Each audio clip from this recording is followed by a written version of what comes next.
Hello, everyone, and welcome to the Overwatch All-Stars Brawl, a Tier 3, of course, double elimination tournament dedicated to the Tier 3 Overwatch community. I am poor Zach. Today in this match, we'll be watching Torbulance versus SkeeCorp. I'll be on color, and join with me is Temporal for play-by-play. Good evening, and thank you for having me here, Zach. This should be a great match we've got lined up. Both teams obviously coming off a loss, but they've now that we're in the lower bracket, they'll really want to make sure they're on fire each and every match. Otherwise, they go home at the end of the day, and at the end of the day, no team wants to go home from this tournament. They want to make it through to that championship match and take out the title. Yeah, being in the lower bracket can definitely be a little bit crazy on the nerves. You never really know what a team might come up with you against. You know, we're seeing these two teams go at it. Turbulence, who had arguably a really close match against Castaway, someone who, you know, new to the tournament, so we didn't really have too much video footage of them. And SkeeCorp, also someone, or a team rather, who is new to the tournament as well. So Turbulence not having much footage on them. They do have their previous match versus Astray to look back on, so maybe they try to draw some things from that when they move forward into this match.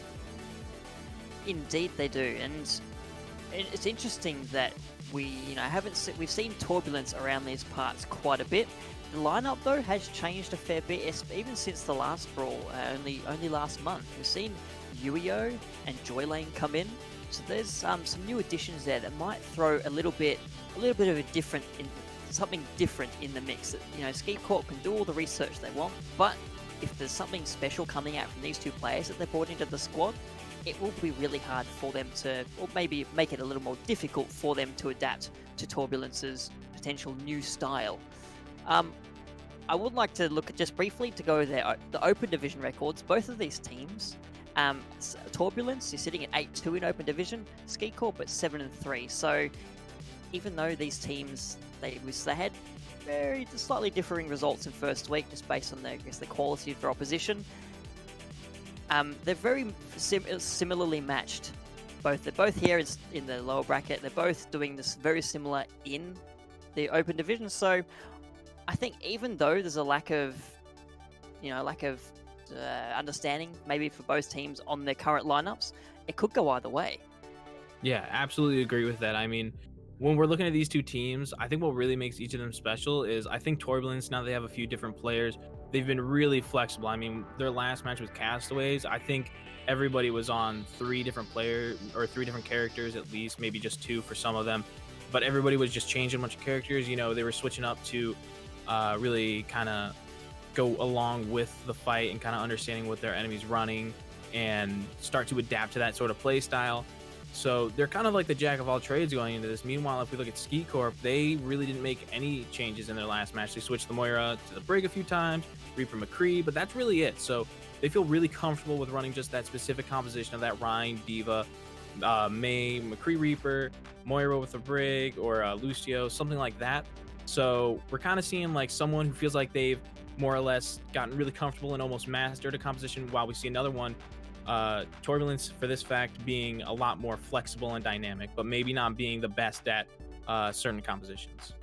No, but talking of being flexible and dynamic, we will be going into the first map has already been selected at this point, which is Eichenwald, and that was a very close run battle in their match against Castaways. They ran the pharmacy on that map, which I'm hoping we see again today.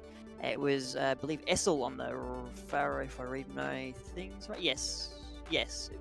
Essel was on the Farah, Air was on the ground. No, both. I've got them both listed as playing Farah at some point. So, okay, that's I guess another spanner you throw into the works. A lot of teams will have one particular Farah player, and so you know if that player's out on Farah, you're kind of limited in what the other player can run, because typically they'll either be their hit scan or a projectile specialist. But for the side of Turbulence, they've got both Air and Estel on the Farah, which opens up your options. You can pair that Farah with a May, or you can pair it with the Reaper or the McCree. So it opens up a wide range of things that the opposing team, SkeeCorp in this case, has to adapt to, which I think will make it a little more difficult, particularly if they're not so willing to change their own style. Yeah, definitely. And as you were talking about, you know, kind of who was playing that Farah, they did both play the Farah. I think Easel's more of that the Farah player in respectfully. But Air, I mean, they went through, I think, 5 different characters their last game. They were playing the Reaper, they played the Pharah, like you said, McCree, Hanzo. They were on Soldier at one point, so they were just really showing up, throwing all these different characters in there to try to change up playstyles to match what in that match was Castaways. But now moving into SkeeCorp, who really, like I said before, kind of has their sights set on that specific composition. You know, they're not gonna be as what's the word I'm looking for here? Mixed with compositions. They're gonna be more set in that one way. No, and they will have another addition. They've got Cupcake back this week, who unfortunately couldn't make it in the last match. Their coach Arbor actually stepped in on the support role. So SkeeCorp is on the team. SkeeCorp is the team name. Back up to full strength, and we'll see SkeeCorp open up on the attack here on Iconvolt. They'll be on the right of screen. Torbulance will be on the left. Yeah, and so as we load into Iconvolt, what do you expect to see from these teams, Zach? I mean, on Iconvolt, you can almost always expect to see a Pharah on the defense or on the offense as well. You know, because I mean, she just has so much room to play with, and this tower that's right next to this point provides enough natural cover for her to kind of find their way around and sort of manipulate which way they want to be attacking, go on the different angles to pressure them to either try to hurt a team into the rest of them or to try to help the rest of the team by hurting the enemy team away from them. You know, I think that's just something that the Pharahs are always kind of doing. It's less about trying to get a pick, but more of just kind of like hurting that enemy team to either back off or to try to force them to go a little bit more aggressive to the rest of the team, and that's when you can really start getting aggressive with it. Yeah, controlling where the enemy team is crucial to a lot of compositions we see. As we're getting ready to open the gates, we have seen a fair bit of D.Va back in the meta, whether blessedly or not, I guess depends on your perspective, but neither team here choosing to run it. We're seeing a very interesting composition coming out from SkeeCorp. Roadhog Sigma. It's very interesting. You know, I figured they would stay on a lot of the similar things, but right now they see SkeeCorps in the back. They notice that rollout and take them out. Yeah, unfortunately, SkeeCorp's copying the brunt of the action there. Aphex gets frozen as we were going to a pause. So this is... What do you think they're trying to do here, Zach? With this interesting tank lineup. I think what the original thought was is that SkeeCorp goes into the backline and tries to disrupt them a little bit, either by getting a pick or maybe getting some abilities out while they're focusing on to SkeeCorp, and then they try to make it out, hopefully still remaining some of their HP so that way they can get a health back and then get back into the fight. Meanwhile, the rest of the team, that Sigma has that very mobile barrier that can, you know, go around. They're able to eat specific abilities, so that can also help with getting shields in case something was being a little bit more. Yep, as we'll come back from the pause, and would like to note also that Jake of Trades is playing on Zarya. So I deliberately brought up the D.Va earlier because we did see Jake play that Zarya to great effect in their first match against Castaway. So it's good to see them sticking with that hero here. As SkeeCorp is just waiting for their SkeeCorps to come back. That's not going to be confusing at all. And we look at Air as well, very close to that Deado already, just showing the power of the McCree in the current meta, pumping out the damage there. And with that Sigma as the only shield available, it's going to be very difficult for SkeeCorp to protect themselves, as Torbulance going in very deep right now, willing to take the fight in that rune. They pick up SkeeCorp again. So the Doomfist really the only victim so far on this map. And that will fall back a bit, but now they've got a little bit to work with. We have the Whole Hog and the Nano Boost. We could see a Nano Boost, Nano Hog, Nano Hole Boost. I don't know what you call that kind of combination, but that could be a deadly combination there, though. Turbulence has a great set of ultimates of their own. They've got the Earthshatter and the Blizzard specifically. Now Earthshatter will be invested. The shield from Sigma is too high to block it. Great play by Uio. Gets anti-healed, but is able to make their way back into the fight. Picks up the kill onto Vinny. SkeeCorp gets on back onto Jacob Trade, so it's a swap, a trade out of the... it's a trade out of them off tanks at the moment. Scar going down as well will mean there's a little Lucio help to get the defenders back to the point. Again, trades going either way, but this looks like it will favor SkeeCorp. They have the numbers currently on the point, and they will have the attacker's advantage as well. Joy Lane going down as well. It's just, it's just Essel on the point. And SkeeCorp will start that capture progress. That's the build up. So that was an interesting attack. It ended up working. I think a lot of what SkeeCorp was running. Okay, so they're gravitic. So the two gravity-based ultimates invested in this fight. Torbulance wanted to fight it out. Oh, the sound barrier there from Skarma. Too little, too late. This cart is making its progress towards the gate here. Perhaps a little bit of unfortunate timing for the side of Torbulance. Sorry, I'm going to say that slowly. Torbulance. See, investing a lot of ultimates at the end of that fight. It looks like SkeeCorp is doing a really good job now. They're pushing up ahead. They've got the heroes with which to do it. We see that Sigma, the Doomfist, and the Reaper getting really aggressive on that doorway where the defenders are going to come out. It's making a lot of space. Death Blossom. Oh, Creon, take it down in the middle of it. Scum coming up with the goods there. Air as well. And McCree showing his power in the current meta. Poor Aphex. Caught between a wall and a hard place. A hard place being the rest of Torbulance. They are able to stabilize the card here. Good for them. As I make my way back, you know, I'll be excited to see what's happening so far. So they were able to cap the point. I mean, time make right now, what's it looking like? We're seeing 2 minutes 50 seconds left on the clock for SkeeCorp, and again, sorry, SkeeCorp, as SkeeCorp goes down. And the Deadeye is there from air just to draw anyone back. Oh, Creon, you can't poke the corner like that, mate. Gets taken down by the Deadeye. So SkeeCorp, they made their way through the gate, but Torbulance looks like they're in firm control, and again, they've got some great ultimates with which to do it. They've got the Blizzard, they've got the Earth Shatter. We saw at least the Earth Shatter put to great effect before. I mean, Earth Shatter can just be so effective sometimes. You really just have to be careful of that. It's really just kind of about reading your opponent, whether you're on a Rhine or some other shield tank, to try to mitigate that in any way. Oh, and the Earth Shatters come out. Didn't get much. The Blizzard is there as well. Just forces SkeeCorp away from the cart. They're able to pick up Aphex off the back of that. Graviton Surge invested now, as well as the Coalescence from Joy Lane, will mean that Torbulance is able to clean up this fight. There's a few stragglers left. Oh, okay, Vinny's not done. Hooks in air, able to finish off the McCree. Sorry, I'm just going to...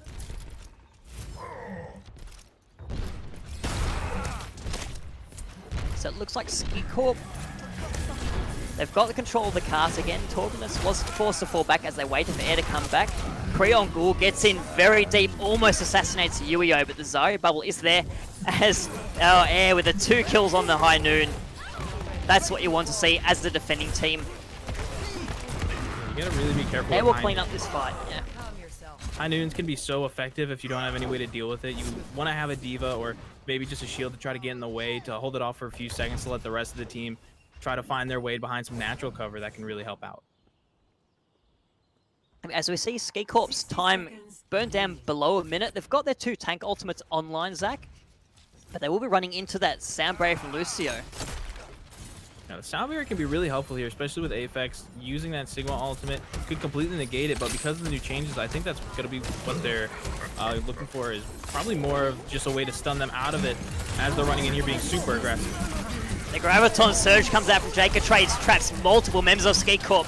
The whole hog is used by Vinny just to force away the defenders, but they get killed. Of course, they can't use their rebreather in the middle of that. Air coming up with a kill onto Cupcake as well. They aren't out of the fight. Creon's doing what they can to turn the fight. They take out Skarm, taking out Jacob Trades, and it looks like the fight is going the way of SkeeCorp. The Earth Shatter from Yuio not quite getting anything done. They're going to get killed off the back of that. And when it mattered most, SkeeCorp was able to pull it out. They've got the cart almost the way to the end of point B. Yeah, SkeeCorp was able to sustain themselves very long in that fight. They got grabbed and they used their Sigma ult to try to get them away from that for at least as long as possible, but it didn't look like it was going to be enough, as now they move forward in here. Neptune getting 2 kills already. That's great work by the Brigitte, and they're going to clean this up. They're only a minute, sorry, 1 meter 63 away from the wall. They will get there. The battering ram will unleash itself as these doors to the castle are being beaten down. Yeah, and I mean, you know, looking at the ultimates right now, Air and Easel, they have both of theirs. Meanwhile, really nothing on the side of SkeeCorp right now, so I think that coming up to this next fight, they should be able to, on the side of Torbulance, be able to hold it for at least a little bit longer. It's about a minute on the clock, so they're probably going to try to start it off with that Blizzard and build up some percentage. Of course, Jake looking to try to get that ultimate as fast as possible. Air actually just kind of running up there and does find that pick on Vinay. Been doing really great job with those high noons, able to get, I think, a kill at least every high noon. See Vinny on the Zari now. Aphex and Vinny both swapped onto the more classic Ryan Zari combination. So yeah. I feel a bit more appropriate, Zach, for this last point. Yeah, definitely, because I mean, you're going to be at those close corners. You know, if you were playing that Hammond beforehand, it was going to be really difficult to try to find like a rollout without them immediately just shooting you down as you were making your way to them. So it's definitely the right switch they're going to want to make. Losing out on Cupcake right now, her going down means that they're going to have to wait possibly another 10 seconds if they really want to, but they have to find someone to try to get on this point as more players are going down. There's no one even available. SkeeCorp tried their hardest, but Air was able to take the Doomfist out of the air as they're uppercutting their way across the battlefield. I don't know how you develop that as a movement. Most people just learn to walk, but Doomfist wants to punch. Anyway, the Earth Shatter is there from UE. It lays down both the tanks on the bridge. The Coalescence from Joylane's there to keep them alive as they are slept as well. The kills all going the way of Torbulance. Aphex will be escorted to the car, but will be killed in the process. Overtime will burn down. SkeeCorp stopped just inside point C. Yeah, but I mean, they still got it pretty far. You know, they were able to make it through. They capped the objective. Got it all the way through to the second. They weren't quite able to push it too much on third because of a lot of staggers that came through from whether it be a high noon that came out from Air during that or a really good boop to take out Cupcake. So, you know, they're looking pretty good when it came to how far they made it. But as long as they're able to hold a good defense, that's really what's going to set them to make sure that they take this map. And I think a way to do that would to run possibly that mirror back into them, or maybe instead of running the Zarya, maybe you run a Diva to try to be a lot more proactive with the defense matrix and make sure that any of those shadows that come through are a lot more reasonable to try to stop from going through. Because as a Sigma, it can be difficult. You can still read them as a going up against a Reinhardt, but it can make it a little more challenging because as soon as your shield goes down, they know they have that 1 second opportunity. Meanwhile, if you're playing that Reinhardt, it's a lot more of a mind game and almost instantaneous when the shield comes out. Yes, it is. It'll be interesting to see if they swap to Zarya as well. It could make Joylane's life a little harder on that Moira. You know, take the orbs away. Even though Sigma has the kinetic grasp, it's a little more difficult to use, I feel. Yeah, I mean, it could definitely work out still though here. I think really, I mean, what Jake is doing right now, running the Zarya, is working out a lot better than they probably originally thought it would, because normally when they run the Zarya, it's to really try to counter that Diva from going in and making plays. But now it's kind of countering that Roadhog instead, where they look for the hooks, and as soon as those original bubbles have been used for the friendlies, then I think it's kind of up to SkeeCorp to go in. So it's really just one of these two trying to bait out the bubbles and then going in. But right now, speaking of SkeeCorp going in, that uppercut enables the entire support line of Torbulance to be decimated. Air gets on back onto SkeeCorp. That's a combination we're seeing quite a lot, but it will be Torbulance forced back here at the start of their attack. Yeah, and of course, they made a really good decision to kind of back off there for a second. They didn't want to lose any more players. They know they already lost the 2. Might as well take their time going back, but now they want to be super aggressive. And SkeeCorp is back as well. Picks up Essel straight away. Takes out Joylane as well. Looks like the Doomfist was just needing to get a little bit warmed up. Needed to flex those fingers a bit inside the glove. And another clean teamfight kill for SkeeCorp. Yeah, SkeeCorp's doing a really good job right now, getting a lot of value out of this Doomfist. It seems to be a lot easier on the defense here, because you kind of have to guess where that Doomfist is going to be. Meanwhile, if they run the Doomfist on the offense, it's like, okay, we don't see them at the choke. Let's go check our flank. And that's kind of what happened in that first engagement. They went back, they got SkeeCorp, so then, of course, SkeeCorp had to wait a little bit longer for them to come in. And now SkeeCorp is actually really close to his ultimate. Another couple good hits, and he should get it. Yep, that'll be useful either on the attack or the defense. Oh, as Sleek goes onto Ueo, followed by a great Bionade. Cupcake doing great work there. The Creon is taken out of the fight. Air uses that high noon just to try and force the defenders back a little bit, but SkeeCorp does not care. They're willing to go in hard on the attacking team. The kills will go their way. Vinny, cop a little bit of a sound wave, but I don't think SkeeCorp is going to be too phased about that. Oh, Garm is just able to get away there with their life, thanks to the Lucio's wall riding.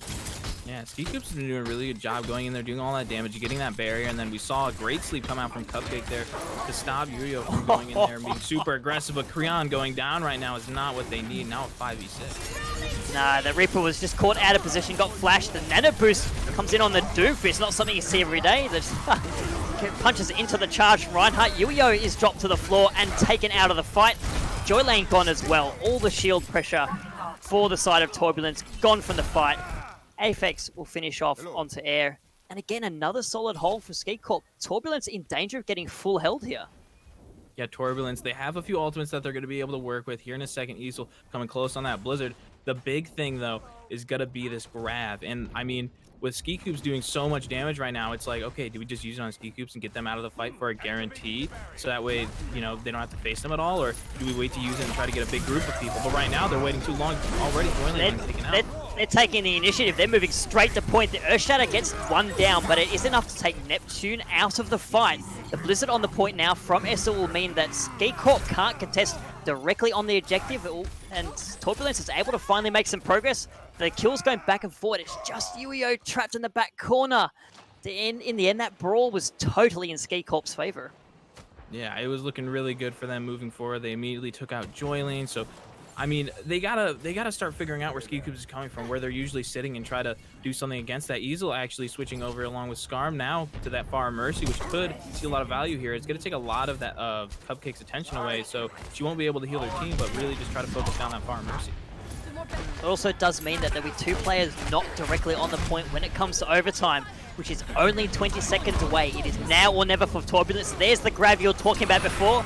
I don't know how Jacob traced, so I got up there, but the Death Blossom from Creon is there. We'll clean up two. We'll take out Yuyo off the back of that as well. And it looks like all is said and done for Turbulance's Doomfist somehow taking a Mercy out. Not what you want to be seeing as a Doctor. Overtime will burn down. SkeeCorp with a solid point A hold, putting themselves up 1-0 in this series. Yeah, and using arguably two of the least used tanks recently, and doing a really good job being able to kind of engage the fights with that, really using a lot of that Doomfist potential here. But here we see Creon in the play of the game, using that Death Blossom after putting through a little bit of damage, able to pick up Skarm and just, you know, start picking up more and more. Despite that Shatter going through, Skarm was able to keep the rest of his team up because of all that damage. Yeah, that was the fight that got them through point B. In the end, though, not that they even needed that. I mean, they could have just, you know, capped 50% on point A and they would have got the job done. But yeah, we will move on. So we won't move on yet. Yeah, so that was I believe it was Creon that tweeted out before the match that SkeeCorp had been working on something and said, oh, we've got some new strats we're going to happily show off in the next match. And so far, they've shown off in a big way.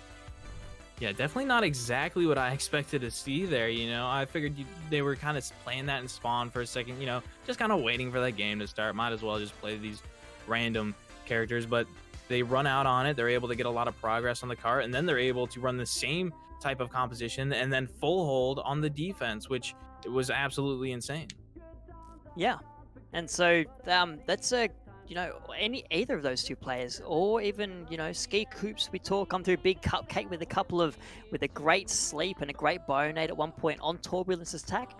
They're showing up really big in this game. They could potentially be the players of the match. I mean, I guess a lot of players on the side of SkeeCorp, even on the side of Turbulence, particularly Air on that McCree, showing off their skill. And if you like what you've seen from any of these players, make sure you drop down below the Twitch stream, vote for your MVP. We will be interviewing whoever is voted the most valuable player in this match. So if you want to hear from who you think is the best player in the match, make sure you don't miss out on voting. Yeah, always don't forget to go down below, vote for that MVP. We get that interview with them, but also don't forget to follow us here at Star Esports, and also go check us out on Twitter, follow us there, YouTube, where in case you missed any of the action, you can always go back and rewatch it, make sure that you don't miss anything. Maybe if you're someone who's trying to get better at ladder, this is a great source of information to use to kind of hype up your own team, you know, get specific compositions that you've seen being able to just kind of roll over. And also don't forget to join that Discord. Oh, if you really want to practice that Sigma Roadhog tank line you've been dreaming of, but no one will let you run in competitive, There, you've got the YouTube link there. Just send it to, your team's got bagging you. Why are you picking Sigma? Why are you picking Roadhog? That's not meta.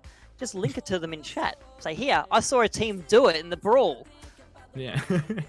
Really just show them who's boss, and also show other people where they can find the Overwatch All-Star Brawl. Just saying. Anyways, right now it looks like their teams are just kind of waiting for some bans to come.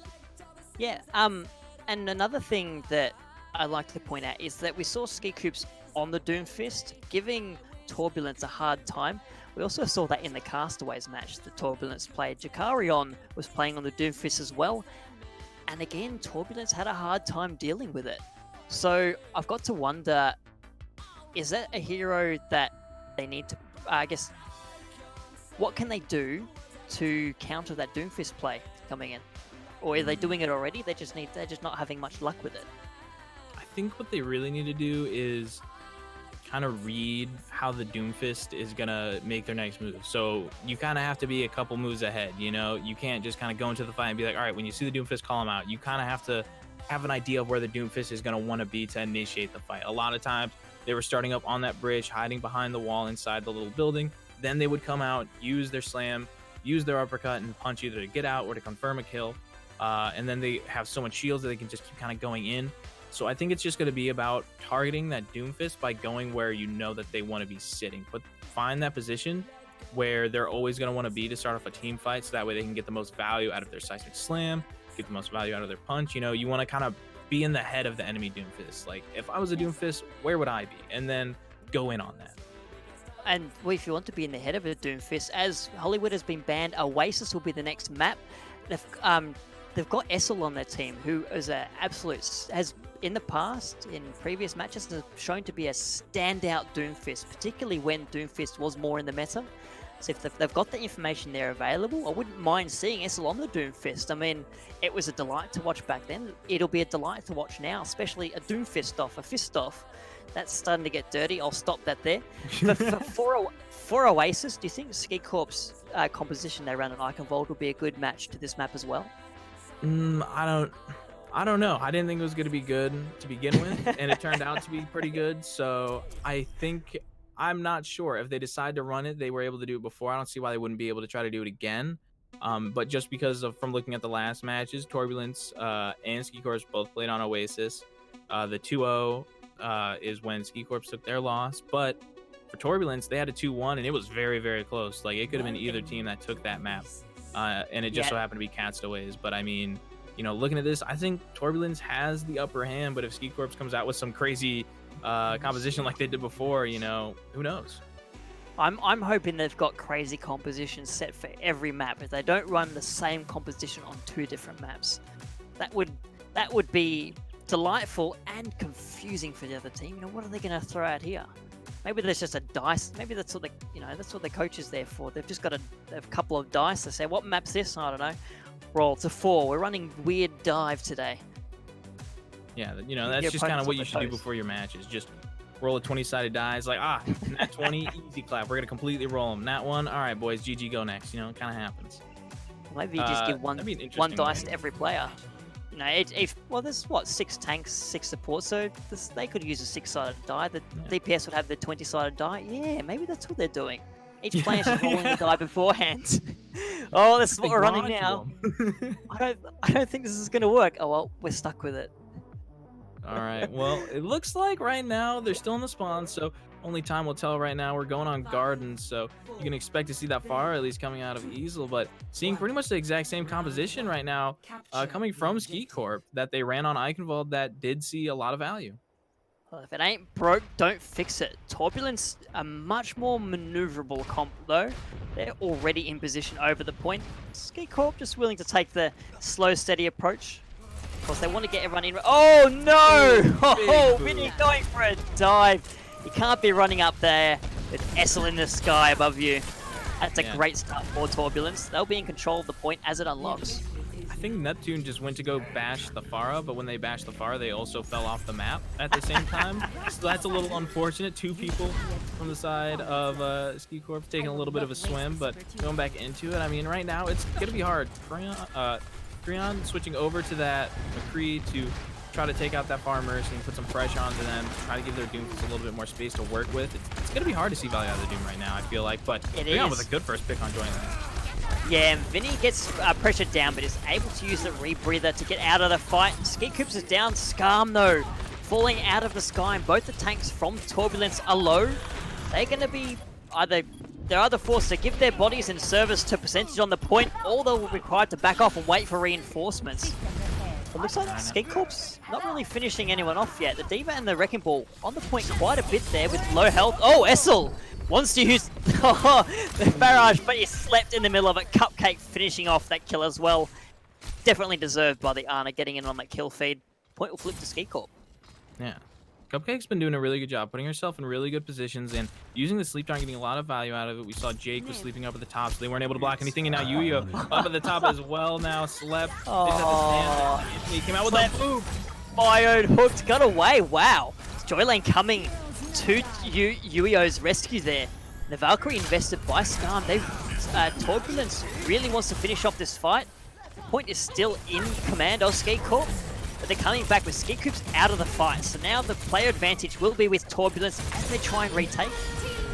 Jacob Trey's getting the kill onto Vinny there. Essel as well chiming in.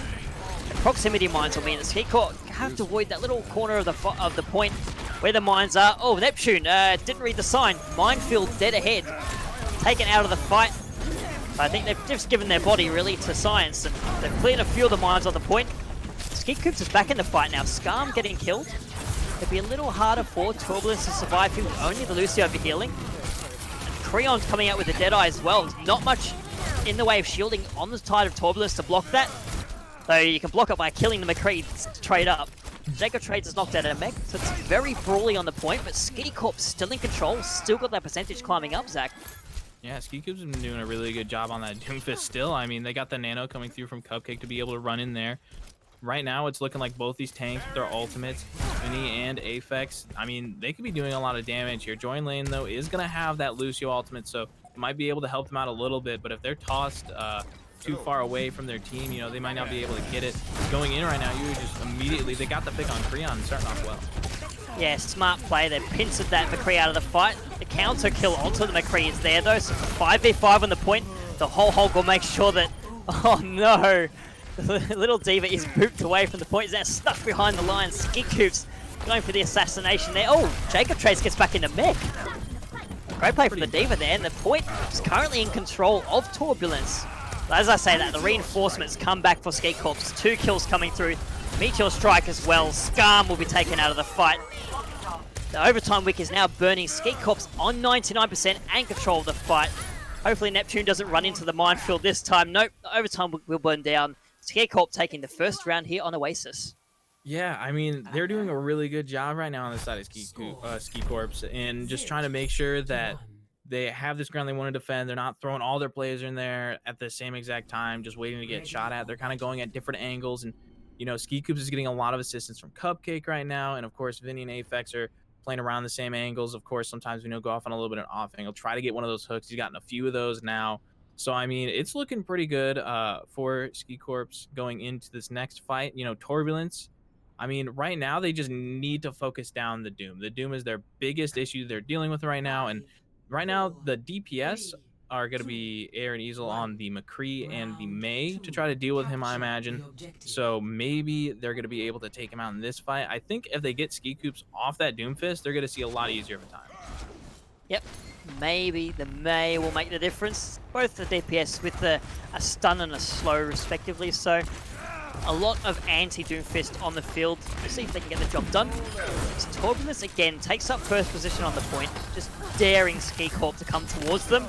And SkeeCorp loses 2 at the start. Yuio goes down as well. Almost an even trade on the point. Just an all-out brawl. SkeeCorp is alive though. Joylane going down as well. Both the Brigitte out of the fight. Point will flip initially to Torbulance, and they'll get the kills as well to back that up. Yeah, but not Vinny much that running Vinny or Creon can do right now. A lot of shotguns coming through. Okay, Vinny might have to back off here, but that's a pretty good hook to demech that D.Va. Of course, Jake will have to either stay on the point and try and build up that mech, or run the long way and throw themselves off. Yeah, Vinny's gonna have that whole hog though, so they could do a lot of damage to the shield right now, but if they get frozen, that could be an issue. Oh, SkeeCorp is there to make sure the Roadhog stays alive. The whole hog is unleashed. Will tear down the wall. Neptune falls to the Deadeye. In the meantime, as SkeeCorp makes their way onto the point, the Yu-Yo out of the fight means there's little to no protection for Torbulance. It'll be an all-out brawl, and SkeeCorp looks highly favored to win it. They've got the heroes they need. Oh, Jacob Trade just trapped on the Mini Diva again in that side room. Yu-Yo is back, but does not know which way to point with this shield. The damage is coming in from all sides. Numbers on the point, easily favoring SkeeCorp's Yu-Yo. Stun, knocked down. Jacob Trade's back into mech again. Doing a great job of getting out of that Mini Diva form. Or alternatively, just donating ultimate percentage to Torbulance, who still has control of the point. Yeah, they still have control of the points, so they're taking up a lot right now. They're just setting in these players so that way they can get as much percentage as they can, and arguably they probably shouldn't have gotten as much as they did, but really talking about it right now, but a really good hook. Vinny just hitting all of them all day, every day. Classic hook punch combo right there from Vinny. That's how you play Roadhog. Oh, come on, Piggy, fit through the gap. No, it needs a bit of help from Creon. Yeah, and Creon has been doing a really good job, still finding some of those picks. They got picked off early in a fight. Yeah, and right now, close to that death boss at 98. They're about to be right behind the team, but they're actually going around the left side, so they won't get the flank, and with the Nano still coming onto SkeeCorp. Yeah, oh no, the Doofus is frozen, but escapes behind that Sigma shield, able to get away. The Blizzard invested on the fight now will mean that Aphex is frozen and cut down. Vinny out of the fight as well. Creon trying to balance the scales. Gets one onto Yu-Yo. Joylane going down as well. SkeeCorp's coming up big. Both the DPS for SkeeCorp, wanting to keep them in the fight and the percentage climbing. So now a 3v3 on the fight. If this Cupcake can get around, Essel's out of the fight as well. Jacob Trades retreats. Yu-Yo not wanting to stay in either. Yeah, wow, the DPS from SkeeCorp. Yeah.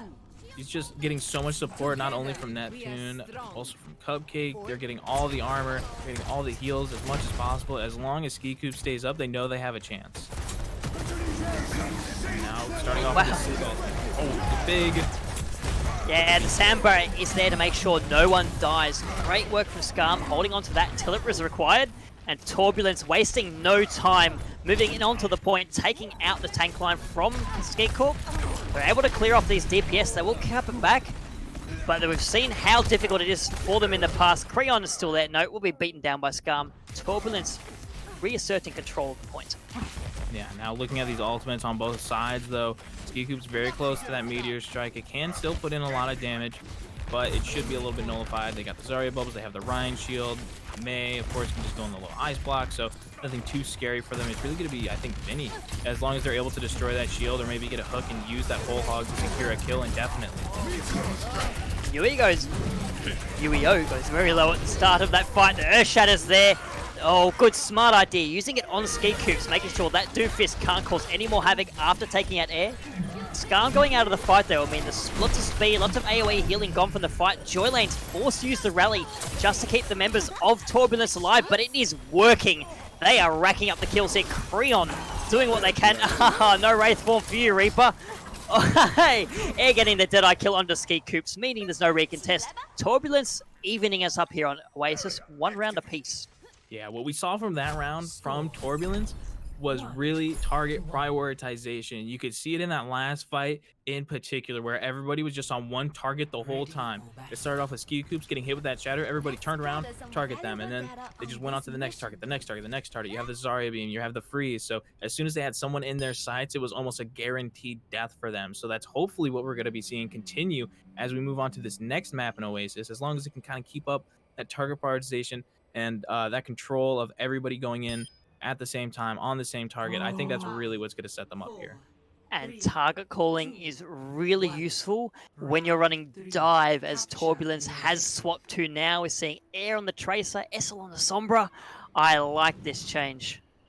I think it's interesting, you know, it could either work really well or really unwell. They have to make sure that they're targeting that Doomfist, so as long as they have the hacks go through that, they do onto the Doom, but unfortunately for them, they're able to make it out here. This could work, but they have to be careful because there is a lot of anti-dive on this team. Oh, Yu-Yo doesn't quite get away, gets hooked back in and cleaned up by SkeeCorp. Great combination play there. And it means SkeeCorp, even though Cupcake is hacked, will be able to take up a rather dominant position on the point. Joylane getting hooked in as well. The point flip will go straight to SkeeCorp. Now, I think the dive idea is really good, and I think it can work well, but it has to be almost perfect if you want it to work as dominant as I imagine they want it to work. So it's really just going to be about focusing on the target that's hacked and everybody going in. But the issue with everybody going in is there's so much anti-dive. You have the Roadhog with the hook. Aphex has that rock. Cupcake can sleep you. Neptune can stun you. SkeeCorp can come in. Really, the only person that can't really stop that dive is Creon. He could just run away really fast. And Essel going down straight away. The Sombra caught out there. Soldier 76, wow, I have not heard a tactical visor in a long time, and it is good to hear. Not so much for Joylane though, they're cut down. The rest of Torbulance will take a dive and reset. It was interesting to see if they change up their comp now. I assume they will. They know that it's not working out. They can't quite get it, so they might as well swap before it gets too high in the percentage, and that they do. Ultimately making the right choice here, but is it too little too late with 50% now already on the side of SkeeCorp? They're about to have their Nano. They're about to have their Meteor Strike. They're close on Rally. And what do you really have on the side of Torbulance? All you have is this Coalescence, which can, granted, do damage, but only if the players are in the right position for them to do so. Yes, the only saving light at the moment is that Skarm is ahead of Aphex in the ultimate race. They will likely have the Sound Barrier before the Gravitic Flux comes in. As Torbulence rotates around the edge, oh, Joylane getting caught out straight away. Essel as well. SkeeCorp is on fire. A 3k to finish off that fight. That will be a clean team wipe for the side of SkeeCorp. Yeah, you can see Cupcake. Cupcake on the high ground right now. They were with SkeeCorp originally, but when SkeeCorp dropped down, Cupcake gave SkeeCorp that nano boost and also threw a really good anti-grenade onto a few of the players for Torbulance, so they couldn't even get any of that Moira heals.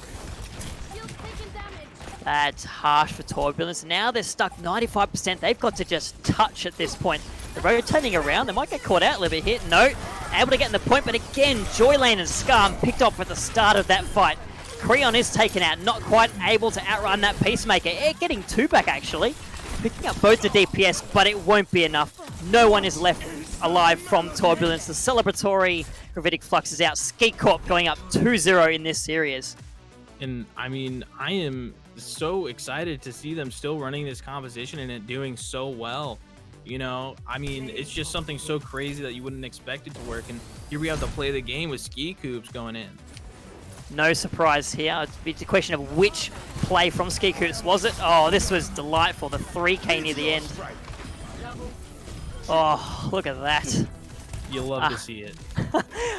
Oh, almost took an air as well. Wow, Jeez, and just looking at the end of Neptune put out 7,000 bloody hit points of armor too. Yeah, that's pretty crazy. You know, having a lot of armor can go a long way, especially because of, you know, the revert on armor a while back. So the damage reduction is by like 5, I believe now, instead of 3, which was nerfed back when Goats was still hanging around. So like I mean, it's pretty powerful. Yeah, so great work, and it's SkeeCorp I guess showing that that composition is not quite a one-off. It's new, it's surprising, and Torbulance having trouble adapting to it. I mean, where is there a map you think they could take us to that wouldn't be good for this composition? Oh, well then again, we've said, yeah, okay. Is there a map do you think they should take us to that might be better for them? Like a King's Row or something, where the Ryan Zara is quite dominant. I think that is probably going to be their best option. Thinking about the map pool, I mean, you can pretty much play Doomfist on any of the 2 CPs except maybe Volskaya, where you won't see as much use for it. Hybrid wise, I guess, yeah, King's Row would probably be the one they go with if they do choose to go that one. And on King's Row, it was actually really close between Torbulance, but I said that about Oasis as well. But SkeeCorp did get full held on King's Row, so maybe they do like to go King's Row, kind of knowing that they themselves do very good on King's Row. Meanwhile, SkeeCorp had a little bit more of a hiccup going against the Stray and not quite able to get any percentage on that. So relying on the fear factor there. Yeah, the fear factor. Like, oh no, not this. Give him, not give this him map. Stray flashbacks. Not the most popular map in Overwatch. No. Anything but that. Yeah, but I mean, smart. So SkeeCorp is banning Volskaya, which is the map you said they wouldn't want to go to because it's not so useful for Doomfist. So look at that. Torbulance picking King's Row. Just like you said. Nailed it, Zach. You nailed it. No, you said Kings Row. I can't take the Oh. nailed it for that one. You said Kings Row to start off with. I just agreed that you were right. Like that was definitely like what they want to go with. That was your big brain moment. All right, I'm not taking that from you, man. Well, there you go. So I think it might be reasonably safe to assume at this point that SkeeCorp will at least give that new composition a try, and I'm looking forward to it. Again, I'm going to bring it up again. Actually, before we do that, make sure we've seen this composition go great guns for 2 maps in a row. Whichever player on SkeeCorp or Torbulance trying their hardest to stop it, you think is the best player in this server right now, make sure you're voting for them for the MVP. And while you're at it, we've got a little break until the map loads in. Make sure you're going and you're following or subscribing on Twitch. You're subscribing to the YouTube. You're following us on Twitter. Or if you really want to get involved, join the Discord. That's where all the teams hang out. That's where you see all the announcements come through first. So make sure you're following Star Esports, the social media handles, the bottom left of the stream, Star Esports Live. So make sure you're doing that. Yeah, so for Kings Road, I'm going to keep asking you the same question over and over again. Do you expect to see anything different? Do I expect to see anything different on Kings Row? Honestly, you know what? I don't expect to see anything different. I think they would still try to run the Doom Fist, and if it works, it works. If it doesn't, then they'll probably start switching then. They're just going to keep running until it works. Like you said before, if it ain't broke, don't fix it. We just keep going with this. Just throw in as much damage as possible is kind of what feels like is happening with this team composition, and they're ultimately doing a great job keeping SkeeCorp pocketed, so that way they're just getting as much value as possible on that Doom Fist, and then of course being able to keep themselves up because that Roadhog has so much sustainability. Aphex mobile shield, they have the rock to stop anybody from really trying to get in too close to them that stuns them, so then they have to worry about, oh no, is an anti-nade gonna come in? Am I just gonna get bashed and get stunned again by Neptune over on the brig? That's something they have to worry about. Yep, and it'd be interesting to see if SkeeCorp is forced onto that more mirror matchup, how they fare. Because as we keep saying, Torbulance had a great showing against Castaway, particularly when they were running that meta matchup. SkeeCorp, a little more difficulty against Astray, and that was something we talked about at the start. How would they fare if they didn't have the flexibility to change things up? Wondering if there's a little surprise coming for the viewers if the stream sound is loud enough. We'll get there in about 5 seconds when the gates open. Yeah. Looks like there's some changes coming through from both teams, Zach. Yeah, it looks like there's some changes coming through from both, but I think most noticeably the one is the Torbjorn yes! right now. The Someone did it! Use. Let's go, dude. All right. So going into out, throw it out. Yeah, I think this Torp turret could actually do like quite a bit of damage. It's hopefully going to be trying to target SkeeCorp, I imagine, is the thought behind that. They have the double shield to also keep that pocket in and of itself, but right now the high ground has to be careful. Oh, SkeeCorp's trying to go at the turret. Essel's taken out. They get the turret down, which they have. It means that it won't be replaced very quickly at all. The the double shield from Torbulance as well. Not quite enough to stop that Doomfist. Of course, the punch just goes straight through the shield. Does not respect, I don't know, any laws of physics. I don't know how the shield stop bullets and not people. But anyway, it looks like Torbulance will be cleared off the point. And SkeeCorp, off the back of a great play by SkeeCorp, taking point A. Yeah, I mean, I think they did the right thing there. The DPS went up to that high ground and started to take that over. They noticed that Baptiste was up there, Skarm just trying to take them down. And then, from that, they can move in. And when you're playing this Doomfist, you don't really have to worry about those shields too much. That's why you could see him having a lot of play before when it was the Sigma Orisa, is because he just completely negates shields. He doesn't care about your shields. He will run into your face and he will shoot you in the face, is kind of how Doomfist works. Shoot you in the face with his fist, a true Titan main right there.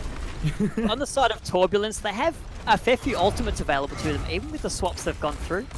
So I'll be interested to see how much use they're able to make of them. Though running into the ultimates available from SkeeCorp, who do you think will win this ultimate matchup if they all threw them out? Well, oh, never mind, they all are throwing them out. Nano's in on the Doomfist, the Coalesce is out as well. Earthshatter's ahoy, but the SkeeCorp is coming through big guns. Especially off the back of Aphex swinging that hammer through the side of Torbulance. Nothing is stopping this cart right now, and that was an old bonanza, Zach. Yeah, that was absolutely insane. They didn't lose a single member there, so they don't have to worry about anybody coming back. They have so much time in the bank. Right now, they know that they just have to try to run up on this card if they're even able to make it in time with the sleep dart. When I think they were going to be going for the pin. Very impressive. Oh, Yuio, able to get away though. So Cupcake's been doing a fantastic work. She's been hitting all the sleep darts she's been firing out. Some really critical ones as well. They've been showing so much value out of them. I feel like every time they receive value. Granted, that's kind of how most sleep darts go, but I feel like most of the time the ones here definitely show up big in fights right now. And oh, the Reinhardts charge into each other, but the bio grenade is there, ensuring that Yuio does not get up from that little nap. Jacob trade, sorry, getting a kill there onto SkeeCorp. A little pressure taken away, but this cart, there's 5 minutes left in the time bank, and it's almost done, Zach. Well, yeah, but Jake right now is super close to that ultimate. They're going to be able to get that. They almost have the Blizzard as well. They use this high. Oh, Yuio slept again! Oh, no. Oh, luckily Apex isn't quite there. Wow, Torbulance very lucky. Oh no, okay, SkeeCorp's just faking it back. The Graviton Surge invested. Now gone on both sides. Oh, but the kills are all there for SkeeCorp. The Death Blossom picks up 3. Air and Essel fighting back. Wow, what? Air picks up 3. That fight has turned completely on its head. There's still 2 members alive from SkeeCorp, but they're going to be hard pressed to keep pressure on the cart with Torbulance coming back from spawn. Wow, the DPS from Torbulance coming through big there at the end. Yeah, that fight was nuts. When they threw out the grabs there, you saw Jake was in that grab from Vinny, and now you're just kind of thinking to yourself, okay, do I use my grab here? Do I wait to die? It's like, whatever, throw the grab at the ground. And then Crown's like, oh, cool, everyone's right next to me because we're both grabbed together. Let me pop my Blossom. And then, of course, as soon as that goes down, Essel's like, all right, let me throw out my Blizzard. Everybody's frozen. And then the target fire came through and so much damage that they're able to win that fight. Yeah, that Shatter mostly blocked by Yuio. Great start for the defense. You see where the Meteor Strike chooses to come down. Oh, slaps on top. Oh, he almost took out McCree, but didn't quite get it done. The flashbang will ensure that SkeeCorp is taken out of the fight. Oh, the Shatter for Yuio, not getting much done. The cart is almost there. Oh, that's a great boot. Knocks Vinny off the side. So all the tank pressure is gone from the side of SkeeCorp. Great work by Skarm, and the numbers, again, favoring Torbulance with those defensive respawns coming back a lot faster than the attacking ones. Yeah, that was another great fight. Pretty good. Yeah, pretty good fight for them. Joyland hit a big anti-nade onto 4 of the members from the side of SkeeCorp. So that was going to be difficult for them to get a lot of heals, especially because Cupcake was also down on the ground because of a shatter that came through from Yuio. So now, I mean, going into this fight, Joyland has this nano. So who do you like to use this on here? Probably going to be that Reinhardt because Easel's coming close on that Blizzard. To try to combo those maybe a little bit. Maybe if Jake is high enough in Zarya charge to put through that damage, maybe nano them instead. I like that SkeeCorp is coming in and backing off slightly, seeing if they can draw the defense in, but the Blizzard the Blizzard from Torbulance will make sure there is nothing doing on this attack. With 3 kills now, SkeeCorp will wisely fall back. Oh, Yuio doesn't want to let them go. I'm not going to catch up though. As many picks as possible. Super aggressive, and now, I mean, they've shaved so much time off this clock, roughly about 3 minutes from where this was last time. 3 minutes ago, it was in the same position, and now still there. Coming up in this next fight, they're not really going to have any ultimates. They will have the grab for SkeeCorp. Oh, yeah. Sorry, you're right. Well, for and the Death Blossom. Oh, they will have the Death Blossom. I wasn't even noticing. The high news first.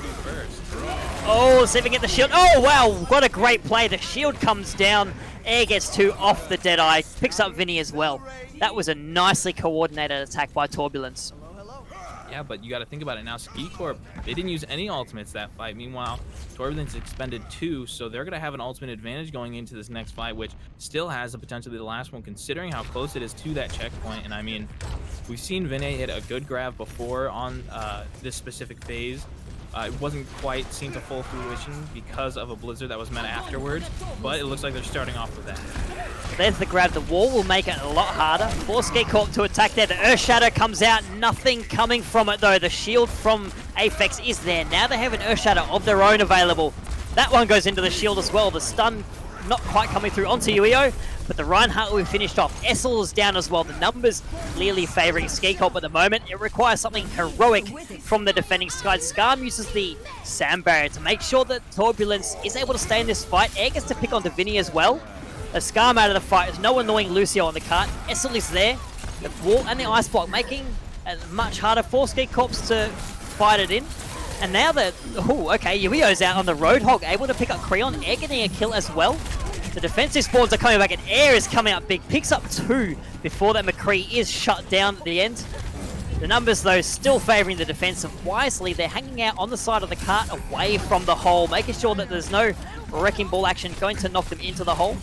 Rally, Neptune is there, not quite at the rally, gets pooped off in the end.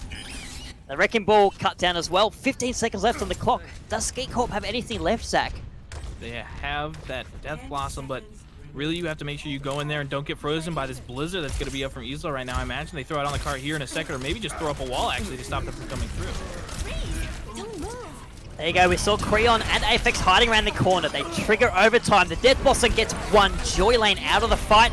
The High Noon picks up Vinny. Aphex is down as well. The tanks are gone from SkeeCorp, and the kills all going Turbulence's way. They will hold here right at the end of point C. Yeah, I mean, that was big at the end there from Torbulance, able to hold it off for 5 minutes. 5 minutes. They look down and out. They look like their entire series is going down the toilet. But with that, they've brought themselves back in. All they have to do now is finish the map, and they will stay in this series, take us to a map 4. Yeah, and I mean, really looking at those last 2 fights, I mean, keeping your eye, if I was on one particular player for Torbulance there, would have been on Air and Easel as well, because they had that blizzard up for both of those fights, I believe. But Air in particular, because they were able to get multiple picks and then use the High Noon. At one point, Aphex tried pinning into Air. They were right in front of their face, but as soon as they started the pin, Air had the fastest reaction time, quickest draw in the West, and immediately took them down with that High Noon. Deadeye? Deadeye, yeah, that's what I was trying to think of.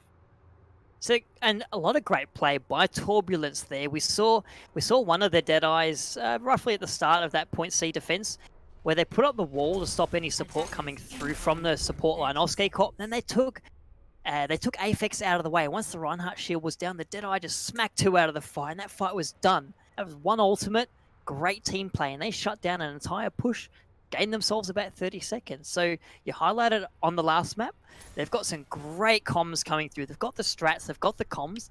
They just need to keep it together and make it work. Yeah, but are they going to be able to make it work? Because we're seeing a very similar, if not the exact same composition from Eichenwald come out. So right now, I mean, keep your eye on SkeeCorp. As long as they're able to run in there and not really see too much resistance, they should be putting in a lot of work. It looks like Torbulance wanting to go through the Alderworth. No, just a little feint maybe. Trying to figure out where the defense is set up. They make it through unharmed. They're all full health on the point now. Oh, Yuio going very low. The bubble is there from Jacob Trace to make sure the Reinhardt stays alive. Yuio gets hooked in. Able to escape though. Oh, and Aphex frozen and killed by Essel. That's smart work from the Mei there. Being a real nuisance on this point. Uses the Cryo Freeze just to escape a little bit of damage.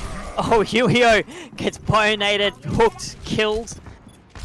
Turbulence almost up to a tick here. It's very back and forth on the point. Another great bio grenade there onto Vinny. That Roadhog can't heal themselves. With that, they'll be taken out of the fight. Both the supports teaming up to finish that one off. Yeah, but here comes the Electric Cowboy ready to put in some damage.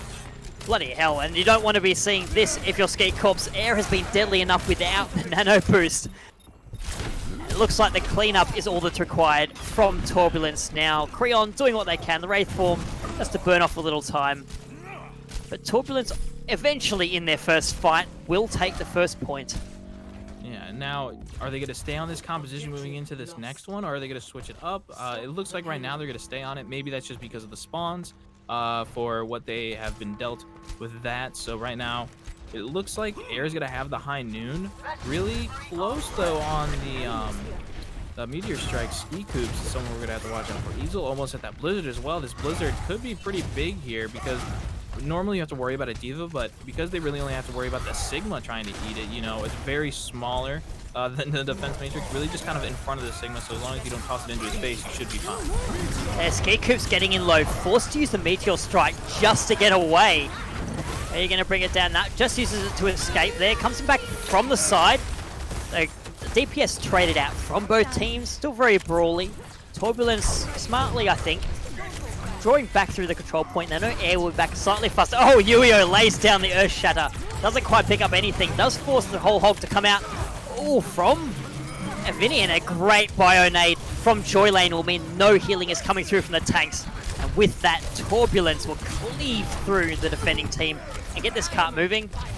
All they got to do is deal with Creon. Deal with SkeeCorp, sorry, being a nuisance.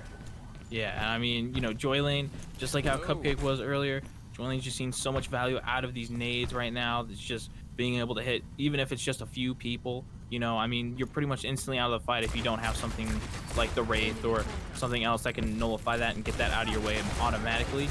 And right now, watching Creon in the back, going for the Death Blaster. Oh, the Nano Boost is onto the Sigma of all people. The Graviton Surge is there to keep them contained.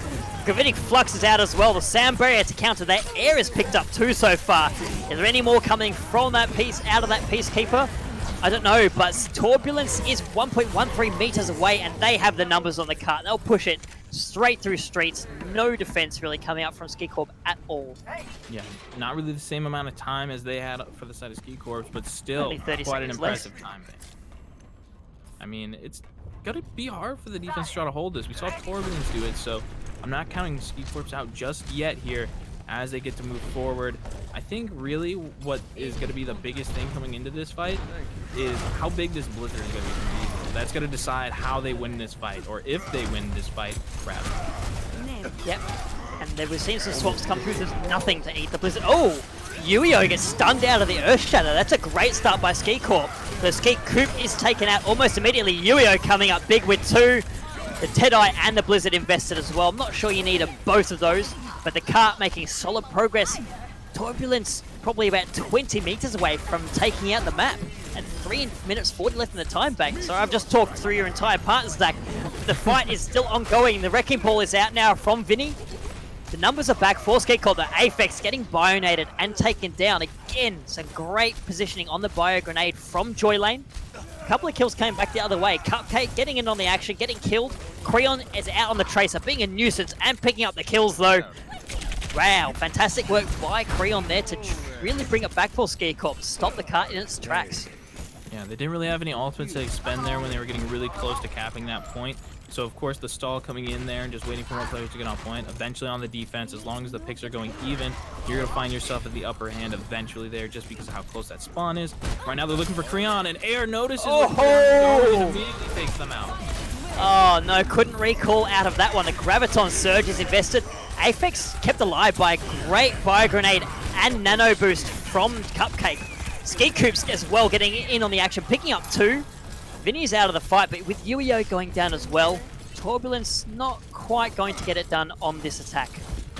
Yeah, and looking at the ultimates right now, Easel only about 60% on that Blizzard. This next fight that they're going to be going in on, I imagine what they're really just going to be looking for is to try to get the enemy team, SkeeCorp, to get some ultimates out of their economy. But it doesn't look like that's going to be what they start off with. They actually start with Air to try to build, buy them some space. I think it was just reloading, honestly. Cancelled it almost straight away. Anyway, the fight begins again. Vinny goes in deep, goes really low, but he's able to get away mainly thanks to those adaptive shields that he uses, that Wrecking Ball has. Oh no, SkeeCorp's caught out and cut down the Sand Barrier, making sure the Doomfist not quite able to get any work done. Vinny again stuck behind, has the minefield almost available, but has to retreat and get a health pack just to stay in the fight. Essel did build up that Blizzard you were talking about and used it on Aphex, takes down the Reinhardt. Oh no, SkeeCorp is frozen as well. Earthshatter comes in for Yuio. We'll clean up the Wrecking Ball. Cupcake is down. The proximity mines are on the cart, but I don't think there's quite enough there for the side of SkeeCorp. Turbulence will roll it in to put the third point, and they're keeping themselves alive in this series. SkeeCorp 2, Turbulence 1. Yeah, but they're going to have to pull off the reverse sweep if they want to take it completely home. But they were able to get this map at least. SkeeCorp, though, is going to be the one to take the play of the game here. Yet again, this Doomfist is just on fire. Potential MVP candidate. You can vote below if you agree with that. If you think someone else is doing a bit better, one of the Arnas, perhaps vote for them. As long as you vote, that's the main thing.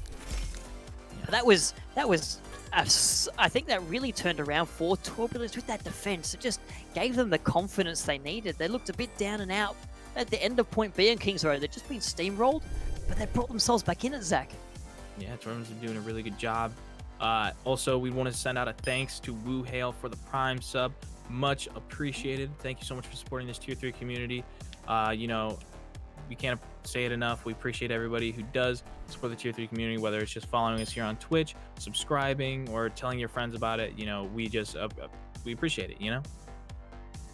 So now really going into this next one, Torbulance, though, like I said, they have to pull off the reverse sweep. So that means SkeeCorp gets their pick of map at least 3 times in a row. I believe in Torbulance. I believe you can take us to a map 5. I want to cast a map 5. Hell, I'll accept the draw if it means we go to a map 6. I mean, I'll take it. And for the side of SkeeCorp, their choices in their hands. We don't really have any info on what they might pick. The 2 maps they did pick in their loss in the first week were Oasis and Kings Row. Of course, both now out of the map pool, been played.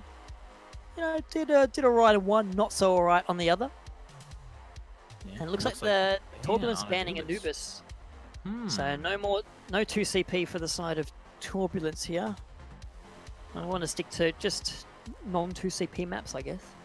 Oh, well, as you say that, they banned Anubis, but it looks like Vinny right now from SkeeCorp is saying Hanamura. Wait a minute, guys. Wait a minute. We've got one left. Ooh. It looks like we're going to a 2CP, in fact, Hanamura, which can be really good, I feel like, for the Doomfist. Yeah, it can be. There's lots of wall, especially once you get into Point B. It's just a big, tall box. There's plenty of opportunities to punch the opponents into the wall. I wouldn't mind seeing a Hans or Genji in this map. I feel like sometimes teams should just be playing the home ground heroes just to stick with the lore. Maybe that's what they'll do with hero pools. They'll just start banning heroes that are on, you know, home to maps that aren't. You know, I'm getting sidetracked here. Yeah, so like the hero pools are going to be matched up with like the map pools in the season. Yeah. So you know, Junkertown comes in. Junkrat is always in the map in the hero. Junkrat is always available to play, and you know, somewhat encouraged. It's an Australian map. Put the Australian hero in. But to get back to the game at hand, I really like what we saw out of both Arnas on Kings Row. Joyland and Cupcake doing a fantastic job with their bio grenades. Cupcake in particular nailing those sleep darts not only on Kings Row, but also on the previous maps. And Hanamura is also a map we do see a lot of Arna on. There's lots of well-known bio nade, you know, little trick shots you can do in this map, Zach. Yeah, I mean, if you really wanted to, there's good ways to line them up. There are definitely maps out there in the workshop that people have made where you can figure those out. Those are very cool to see. But Ana also sees so much potential because you have these longer ranges that you can play at, so you don't have to be worried about getting in too close. So the Doomfist, if SkeeCorp decides to keep running it, if Join Lane plays on that Ana, they don't have to worry too much about that Doomfist coming in. They're going to have to use so many abilities to get through that as soon as you see them going to one side, it's just like, okay, let me rotate. To make sure that they don't get in their sight lines and then try to get picked off. So that can be something that we see also being a possibility here. You know, maybe we see the Junkrat on Hanamura. It's very unlikely. We see it mostly on Temple of Anubis, but I wouldn't be surprised if someone went with the Junkrat on Hanamura. I've done that in a few of my games, and I kind of popped off, not gonna lie. And then another game I ultimately threw, but I swapped, and that's the important thing. Perhaps, yeah, we're throwing swap. Or just don't play my games. Just queue in, I don't know, another region. Yeah, just completely go to a different region where you can't even speak some of the languages. Go to Korea. Go queue in Korea. You're gonna get stomped anyway, so just throw there. If we're going to see a Junkrat, we're likely to probably see it from the side of Torbulance. You know, dealing with SkeeCorps on that Doomfist, put it in the window. Doomfist pops in, says hello, and gets trapped and then taken out. Yeah, and right now, I mean, I'm not sure what exactly would be the best form of defense here. I think right now what we're seeing before the match starts up looks like it could be pretty good here. But I mean, you know, what do you really try to accomplish when you're defending this point in particular? I mean, it depends on your composition, I guess. But as long as you're able to control this front choke. Yeah. I think it just kind of depends on the team composition, and having the Mei really helps out because that wall just fits so perfectly in that first choke there that it's almost foolish to not run the Mei on Hanamura. It's weird. A lot of maps seem to suit the Mei wall. I gotta wonder, how much input did Mei have in designing all these facilities and buildings? She's an architect as well as an engineer. Yeah, quite possibly. Anyway, I mean, who knows? Torbulance choosing to defend on the point. They're letting SkeeCorp in, who is running a dive composition, and they've brought out the Shimada brothers. Thank you. You brought out the hometown heroes on the hometown map. We'll see if they can get anything done. And Torbulance defending off the point, but Essel is here making sure there's no point capture being given away cheaply. Yuio, though, the first to die. The immortality field is down as well. A lot of survivability gone from the side of Torbulance. SkeeCorp will march onto the point, and it looks like they're in a good position to just take out the point right here, right now. Yeah, I mean, like they will. They had a lot of damage going into that, being more on that dive. Meanwhile, you had Cupcake being the one that was primarily doing the healing on whoever went in there, and Neptune staying in the back to make sure Cupcake didn't get dove upon or get targeted out by anybody, to provide a little bit of defense there. Capping it very fast, a little less than 6 minutes going on to the second point already. And I mean, Joylane has this nano, so does Cupcake. I'm actually they're waiting for SkeeCorp to get this blade. There's a Doomfist back on the field, but it's air this time, not who I would have expected at all. I suppose the more unexpected one would be, say, Yuio or Jacob Trades flexing onto it and breaking the 2-2-2 lock, but Doomfist is out for the defense now. You talked about how it's good on Hanamura. And the Dragons come in, the Nano Blade is out. SkeeCorp slicing and dicing straight through to Aphex. Gets in on the action as well, picking up one. SkeeCorp in solid control. Air picking up two. That will be Joylane coming out, picking up one as well. So Torbulance not quite out of this yet. Joylane goes down, but the reinforcements are coming back for Torbulance. Yuio gets the pin onto Vinny, and Jacob Trades picking up Aphex as well. What started as a great attack by SkeeCorp, nullified almost immediately. Yeah, Air did a really good job. They went into the back line, and as soon as you sweep the legs out from underneath the team, they're immediately just going to fall on their face, of course, and that's what we saw there. They lost out on that support. So now they just had these players on the point trying to put through enough damage, but since the defense had support still up, they still had damage dealers, they had a tank still on point, they were just able to sustain themselves longer and immediately win out that fight. Yeah, already up to 90% of the way to that Meteor Strike. As SkeeCorp comes in with a Doomfist of their own. We're seeing two Doomfists on the field together. The self-destruct pitched up Yuio. The Reinhardt out of the fight forces the Graviton Surge to be invested. Space Jam combo comes down, takes out SkeeCorp. Vinny gets back onto the Scar, but with Aphex out of the fight, it's going to be very difficult for SkeeCorp to maintain any kind of pressure here on point B. Torben's still doing an amazing job of keeping his defense sound, but if we look back at that play where that Diva Bomb came in, Neptune actually ended up stunning Yuio, so that way that the Diva Bomb would explode and end up killing them, sending them back to spawn. So that was impressive to see there. Air swapping off the Doomfist now and going over to the McCree, I assume to try to stop SkeeCorp in case they go through and do anything a little too crazy for them. In fact, they may be going over to that same composition. Well, it's roughly the same composition. They're keeping Creon and on that Hanzo, and then Aphex on the Rhine as well. Yeah, so we'll see if it's a change in... Is it still a change in progress, or is this the desired 6 they want to run? And now SkeeCorp choosing a different approach as well, not coming through the main door. They're taking the little high ground to the attacker's right. Just seeing... They know exactly where Torbulance is set up, and they're going to throw the Dragon there to make sure the defense can't stay there. Oh, Yuio chooses to jump down at the front. Unfortunately gets slept. Has the Nano, though, to keep themselves alive. So damage reduction, ensuring that SkeeCorp doesn't really want to take that fight with an angry German in a giant armored suit. Gums rally runs out on the point, but the armor provided has meant there's a bit of survivability available for the defending team. Not really many kills there for either side.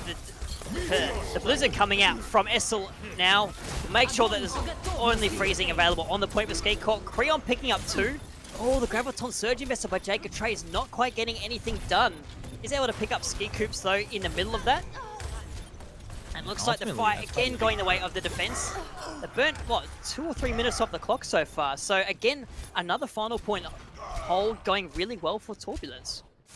Yeah, they're doing really good at holding this point. They use that grab to target out SkeeCorp in general because of how good they really have just been doing on that Doomfist. Make sure they get out of the fight as soon as possible. It's really what you're going to want to see here because SkeeCorps, if you give them too much free range and allow them to play their own play style, they're going to be taking out your supports. So it's going to be a lot harder for you to sustain on the defense despite your spawn being so close. If you're just losing people too fast and not getting enough on the point, you won't be able to stop them from capping. And right now they've been doing a pretty good job as long as they can keep it up here. They have to watch out for this hook though on the side. Yeah. UEO want to be careful not to get split up from their team anymore. Neptune opening up with the rally. As SkeeCorp tries to go up those side stairs. Oh, a great bio grenade. Hits 2. And they've also got someone sitting on the point. I believe that was SkeeCorp forcing Torbulance to drop down and contest there. A bio grenade comes in from Joylane in return. The nano is out as well.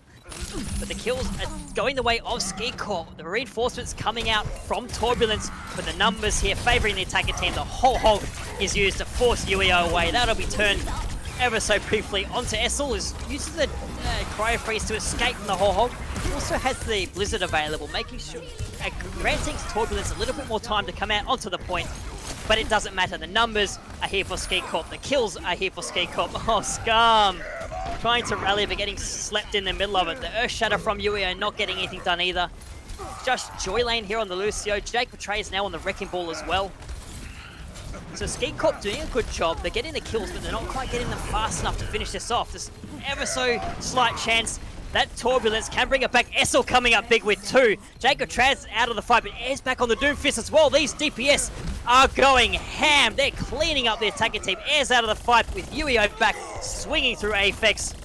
The numbers are now favoring the defending team. With Vinny's the only one left on the point, Neptune will be forced to escape with Lucio in 10 seconds left. What looked like an almost short cap, Zach has turned right in the favor of the defending team. Yeah, that's because Torbulance was doing such a good job. They were sending out one player at a time, using one ultimate. They weren't trying to stack anything up too aggressively. They knew that they were just getting singular picks, even if they were even to be able to get back on there soon enough. But so many ultimates coming out now from the offense is making it difficult for them. Yeah, great use of the ultimates by SkeeCorp, picking out one target at a time, giving them the player advantage. Essel's pulse bomb picks up SkeeCorp's, but they go down almost immediately. The sound barrier will be there from Neptune to make sure this attack is finished off. 2 points captured by SkeeCorp, but in overtime. Yeah, in overtime, and pretty impressive when you consider that on the offense going into that second point, they had about 5 minutes 40 to try to capture that point, and it took them that whole time plus some, since it was in overtime, to actually manage to cap it. So it took them about 6 minutes of team fights to be able to finally get it, which just goes to show how hard it can be to cap this last point on Hanamura, especially if the defense is staggering out their players correctly, so that way they end up winning in the long run. It also shows Turbulence's prowess on the defense. We saw it in Kings Row, we saw it again here. A 5-minute time bank burnt down to nothing.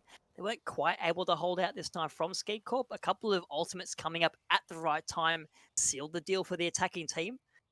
But Torbulance, if they can do another repeat of what they did on their own Kings Row attack, they can sweep through point A, sweep through point B, and finish with over a minute left in the time bank. They'll be in a really good position to even up the score here at 2-2. Yeah, it'll be really impressive. As long as they have at least, like you said, the minute on the bank, then they're not going to even have to worry about trying to defend again, because the worst thing that can happen is a draw at that point. And then we head over to a control map, which could actually not really be in their favor considering how well SkeeCorp was doing on those control maps. So maybe that's not something they want to happen. Of course, if you can take the map win, try to take the map win. But if it goes to a draw, they're still going to have to be at least a little bit worried.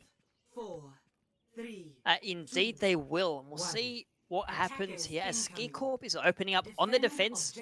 And we've seen this before. Their tried and true Sigma Roadhog comp starting out here again. Didn't quite go so well for them on Kings Row, though. Yeah, but the teleporter could be big. They actually don't use it. It was a little bit of a bait, waiting to try to get some of their abilities out. And Jake managed to catch Vinny out. SkeeCorp is down as well. This is the start that Torbulance needed. They're already up 6v4. They're on the point, building up that percentage. They could be coming into B with a monster of a time bank. Right. Now, what happened in that fight was so impressive because we saw that happen in the Overwatch League on Horizon Lunar Colony. Toronto Defiant did something similar to that. They acted like they were going to set the SimTP up onto the point, but they didn't. Of course, in this scenario they did, but they didn't end up taking it, so it was more of a bait.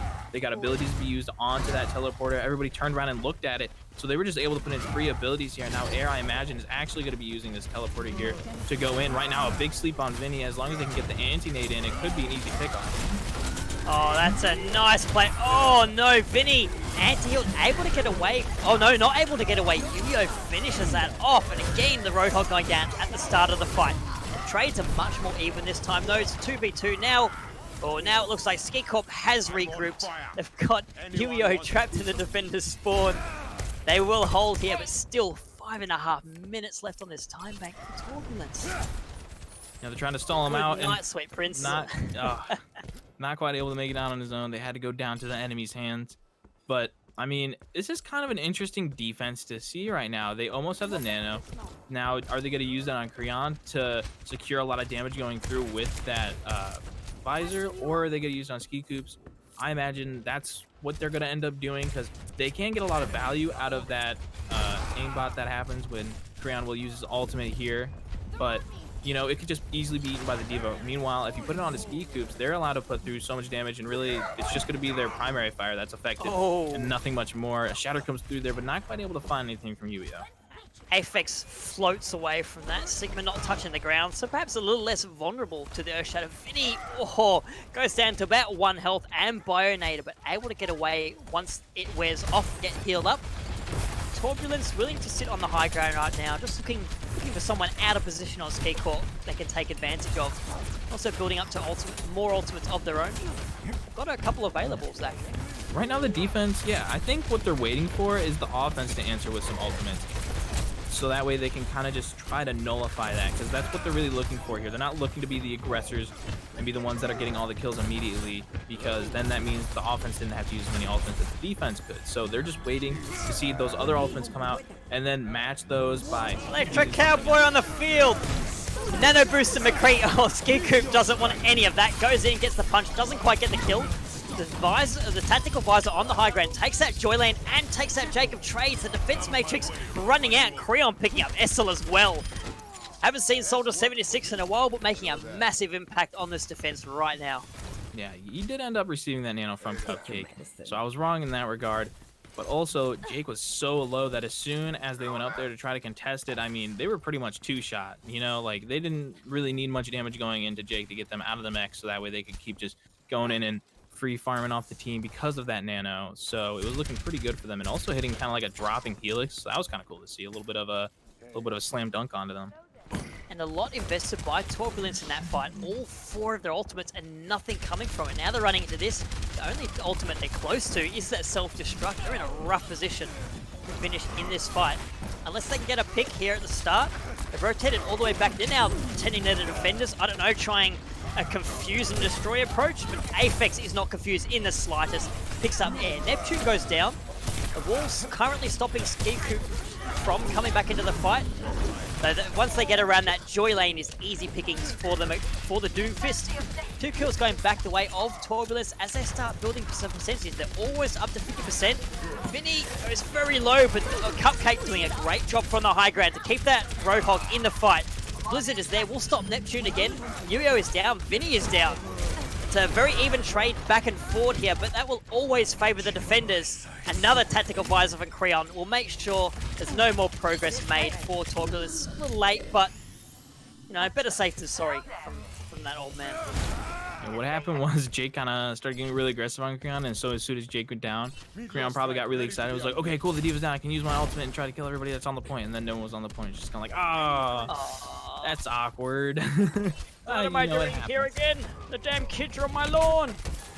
Oh, wow, we're seeing air onto the Soldier 76 as well, but gets taken down straight away. So we're seeing what? Doomfist off. We're seeing a Soldier 76 off. There's a lot of old heroes coming back to a little bit of a show today. And Torbulance, they started with 5.5 minutes. Now they're down to 1.5, Zach. They might not even finish with over a minute left. Yeah, finishing right now would be their only chance really to make sure that the worst thing that can happen to them is a draw, and they have to go fast if they want to do it. They have the nano, so maybe use that on Yurio. Very close to that shatter. It has to be big coming in here. They definitely have the opportunity to do something with it, but taking so much time, that shield's getting too low. They're gonna have to stop and let it recharge or just immediately run in there. I'm looking for the grab slam combo coming from SkeeCorp. Lift them up and slam them down. The meteor strike on top of them. The nano tactical visor on the high ground. Air forces SkeeCorp to use the meteor strike. See where that chooses to come down. Just on the point. Oh, straight into the Earth Shatter of Yuio. The kills currently going in Turbulence's favor. Yuio is by a Grenader, but is able to get away with the life. The sound barrier from Skarm will make sure that Turbulence has the staying power on the point. They need to finish now. This will almost be their last fight. 40 seconds left. Gravitic Flux from Aphex picks up 2. Creon with a kill onto Joyland as well. Air doing what they can, but the defenders have the numbers. Only 40 seconds left here. Turbulence, 1 attack left in them. They need to get the job done, or they are done today and in the brawl. Yeah, I mean, it's looking very, very scary for them. Less than 30 seconds. They have to get 2 ticks. And ultimate-wise, they're going to be going up against really just that tech visor, maybe the rally if Neptune's able to build it up fast enough. Meanwhile, Diesel has another Blizzard, which have been very, very good, but the defense have figured out ways to make sure that they can stagger their players in one at a time and not have to worry about them getting ticked off. Right now, I think we're going to have to try to get Cupcake. Jake has to go in on them and make sure that they're out of this fight, and that they are. Yeah, the Blizzard is on the point to make sure no one is able to contest them as they build up their percentage. Oh no!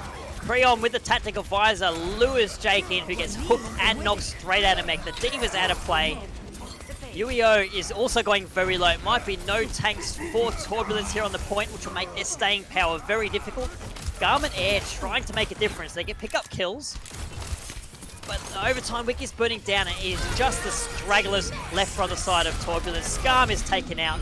Air tries with attack visor from the side, but they're not able to get anything done. SkeeCorp's down to Joy Lane.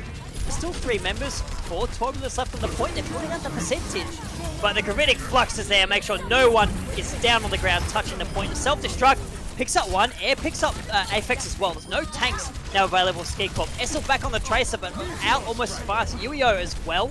Meteor Strike, able to be dodged by Air, but they are very low and will be cut down. Jacob Trades is the last member here on the fight, but the Diva will be knocked straight out of mech, kill almost immediately. Overtime will burn down, and so will Turbulence's time in this competition. SkeeCorp takes out Hanamura, takes out the match 3-1, and progresses on in the brawl. And what a statement they made today with a crazy composition, not only on the first, but the second, the third, the fourth map, running these what is considered not really technically meta heroes right now, but getting so much value out of them that it was just something that other teams are going to have to keep an eye on, whether they decide to run it themselves or try to figure out a way to deal with that. Right there, we saw Creon use that tech visor that got them that few kills, that 1 point at the end. So, I mean, going into it now, they did a really good job. Don't forget, now that the maps are over, SkeeCorp has won. They will be continuing. Unfortunately, Turbulence is knocked out of the tournament. Go down below, vote for your MVP. We only have a little bit of time left before they have to come in here and have an interview with us. That's right, we're forcing them to do it. We're not forcing them to do it. They can do it if they want to. But hey, you know what? You guys get to choose, and most of the time, they come in. I will make a demand. You have to join us. You know, the people are clamoring for you. We'll strip you of your title if you come in. No, you're right. It's all volunteer. It's all volunteer. I want to make it clear we're not dictators here. But there's so many options of who you could pick as your MVP, Zach. I mean, I don't know where to start. I mean, Zach, we'll start with the namesake of SkeeCorp. SkeeCorp's on that Doomfist was absolute terror to Turbulence. Yeah, really, really good Doomfist, but a Doomfist can only be as good as the pocket that goes along with it, which Neptune and Cupcake. I think Cupcake a little bit more was helping SkeeCorp out a lot and hitting a lot of really, really good anti-nades to make the fight go their way. So ultimately, I'd say it was kind of the Doomfist and the supports that kind of were taking this home. The tank lineup, though, while odd, was working out very well. I'm surprised that Yurio wasn't able to find so many shatters that they were looking for, despite going up against the Sigma, which can still be a very hard counter as long as they're able to read you right. So you do have to be careful in that matchup. But let's move over to Turbulence too, because Joylane was also doing a really good job on that Ana. I love seeing Ana back in the meta because there are some fantastic Ana players out there. The bio grenades are always well placed. Some of the sleeps. I mean, we saw Yuyo asleep a fair amount of the time. I believe we saw Jacob Trades. I forget who the other one was, but Cupcake was just nailing sleep after sleep after sleep. And that's the kind of impact Ana can have when you've got a meta that allows her to be in the map, and you've got the protection of the rest of your team. It can make such an impact, so it's great to see. We also saw Air doing a fantastic job on the McCree. The number of fights that were brought back from the brink for Torbulance, just based on the back of 2 or 3 kills from the McCree, was absolutely fantastic to see. Of course, Creon not to be overlooked from the side of SkeeCorp. We saw that play of the game at the end. We saw a soldier, and we saw a soldier play of the game. I mean, what were the odds of that happening in this current meta? Pretty low, to be honest. Or in Overwatch it can be general. pretty difficult. I mean, you know, the soldier can definitely still see value though, especially because since it's really only the one shield now that's being used. If the D.Va's not full focusing onto the soldier, it'd be over onto the Ana. So one of them is gonna have free range to do whatever. So either you're focusing that soldier and you get slept, or you're focusing that Ana and then their soldier just putting through as much damage as possible. Even if the D.Va is focusing, we saw Creon take out Shaker Trades almost instantly with support from Vinny, who joins us now. That's fantastic work, Vinny. And I'd just like to say, the first question I want to ask is, what inspired this composition you ran? I don't know. We're just not good at meta. So we had an old coach that said we were all one tricks. We hit our peak on like one hero. We're not good at the game, so we're like, hey, let's play our one tricks. And then we scrimmed it for one day, and we said, yeah, we'll keep it. It worked for Clockwork Vendetta in Contenders. I mean, why not here in the Brawl as well? Yeah, that's exactly how we thought about it. See, yeah, we were mentioning before we came in how Creon was doing great work, and you were doing great work as well. Is it? I guess my question is, now you've established that a kind of a playstyle that works for your team. How would you run? What would you think would be good against? Okay, I'll ask. I don't want to answer that. It. Yeah, Okay, that's fine. Well, to be honest, a lot of teams have been trying to counter it that we've scrimmed so far. Some people have actually been playing Clockwork against it, but we found another niche comp that works against Clockwork. Oh. So we still have a few more things up our sleeve that we haven't showed yet. Oh, that is. I'm looking forward to seeing that in the future of this competition and any other broadcasting may happen on. Zach? I mean, you know, crazy composition being run today here. You guys, you know, you were on that Roadhog, the Sigma, like you said, it's the one tricks, you know, it's kind of like your coach was like, whatever, blah, blah, blah. You guys, you only hit your peaks because of said character. And it's like, okay, well, Yeah, try exactly. that then. So, you know, using that and finding a lot of value is very impressive. You guys did a really good job with that. And what's kind of the strat when you go in there with your one tricks? Is it more just like, okay, just play your one trick or your best character to the best of its abilities, or is there a specific strat that you go in? Because I kind of saw that with the Doomfist, I feel like. Yeah, there's a lot that goes into it, to be honest. There's so many moving parts. Everyone's doing something that matters. Honestly, whoever they run down is just, you know, the bait, and then everyone just takes advantage of that. I'm just standing there. Roadhog looks pretty juicy. You know, no speed to get away. They're like, oh, let's get this Roadhog. He's feeding.